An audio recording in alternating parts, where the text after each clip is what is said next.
Basic audio editing in Cubase, that's what I'm going to show you right now. And in order to do so, we will create this funny sound effect with my phone.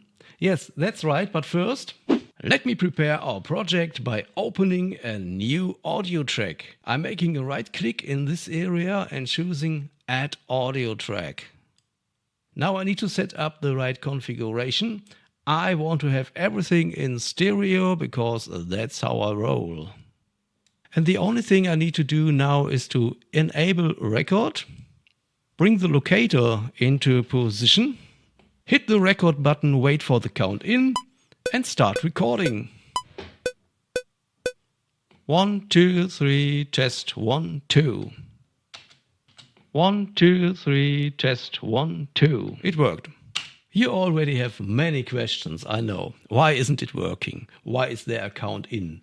But I covered all of that in my Cubase Beginner Secrets video. You might want to check that out. Link is in the info card like always and in the show notes, aka video description. So let's continue. And record some funny noises on the phone, because that's something many musicians love to do. You always have your phone with you, it's quick and simple to use, you only need the voice recorder to capture ideas, melody lines, or to sample interesting noises that we can turn into amazing soundscapes. We will do that in the future as well, but this time we will keep it simple and start with some hand claps.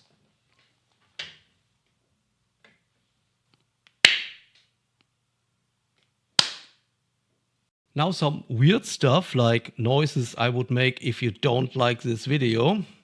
That would really hit me hard. Let's see.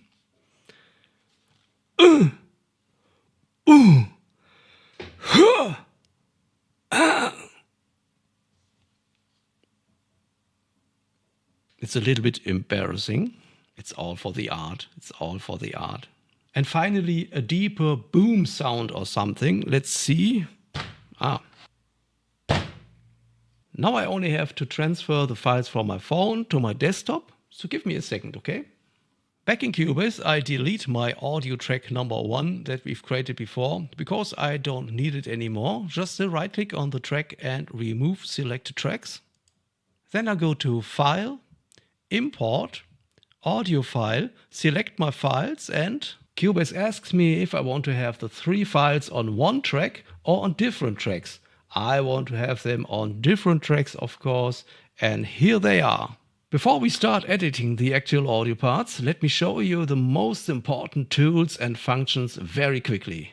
Right here in the channel field or track field, however you want to call it, we have buttons to enable record that I've mentioned before, also mute and solo, channel strip, automation, and lanes. I will make dedicated videos about the channel strip automation, that's highly requested, I guess, and working with lanes. So that's a good reason for you to subscribe to the ground noise. That's this channel here, the ground noise, okay? Thank you very much. Right on top of the window and also on the right mouse button, there is the toolbox. An even better way to access the tools is with the number keys on your computer keyboard. Most importantly, the select tool on the 1, scissors on the 3, glue on 4, and mute on 7, which is very practical when you quickly need to get a part out of the way or want to test arrangement changes. Unmute with another click.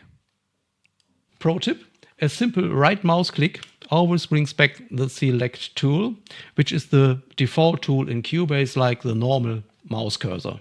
So look, the first step in audio editing is always to decide for the best part and cut away what's not needed. First I do that very roughly, then more accurately with the little handles you find on every audio part. In the top left and right corners we can make fade-ins and fade-outs. You can also select many parts at once and work on all their handles at the same time. Sometimes you want to change the volume of individual parts to equal them out in a quick and easy way. You can do so by moving the handle in the middle of the part, this one. For example, this hand clap is a little bit louder than the other two. You can see it here in the bar, in the meter. So we can bring it down for like 2 dB or so. It's not really important in our case here.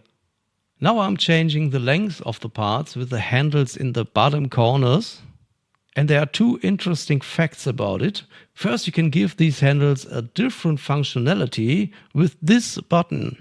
Make sure it's in its first position, normal sizing, so that you can move the handles without, for example, stretching the part.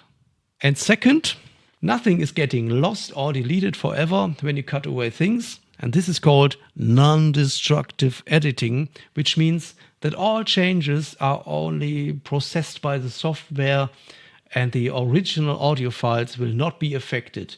Good to know. Now, let's continue with our project.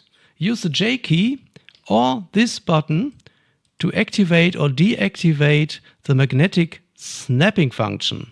Sometimes you want to move exactly on the grid, and other times you want to be able to move everything freely. Just move parts into the empty area and bring them into position. New tracks will open automatically.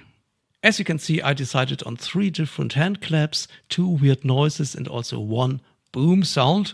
Move them more or less in line to make them sound good, and also applied colors to the tracks. Personally, I don't care much about colors, but hey, here they are. The very complex process of mixing and mastering a track really doesn't belong in this video, but I will show you how to render out our final stereo mix. The process of creating a final stereo file is called rendering. We render audio just like we render videos for YouTube, or we render 3D art in Blender, for example.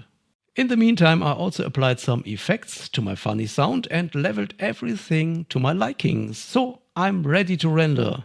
First, I set up Markus 1 and 2 to define the start and end position of the file. And I also want to make sure that no sound is being cut away. So I add enough space at the end. But I also could add a fade out to the stereo out channel just to make sure. Look, everything in our project goes through the stereo out channel. The stereo out is the master track. So I don't need to go through all the tracks and add fade out separately. Instead, I use the rubber band feature in the stereo out to create a fade out. Let's listen. Perfect. So I open File, Export, Audio Mixdown. Here I want to make sure that only stereo out is checked, so that only the signal that goes through stereo out will be exported. And I also give my file a name and a destination. I also check the render settings, and when everything is okay, I hit export audio and it's done. I know that there is quite a lot more to say about audio editing, really quite a lot. But I truly believe that you've learned the most important stuff here in this video, and that this will enable you to start producing your audio projects in Cubase. If you have any more questions, you know where the comment section is, right? Don't forget to like and subscribe, because you've been watching The Ground Noise. My name is Markus, and I hope to see you soon in the next video. Have fun editing. Bye bye.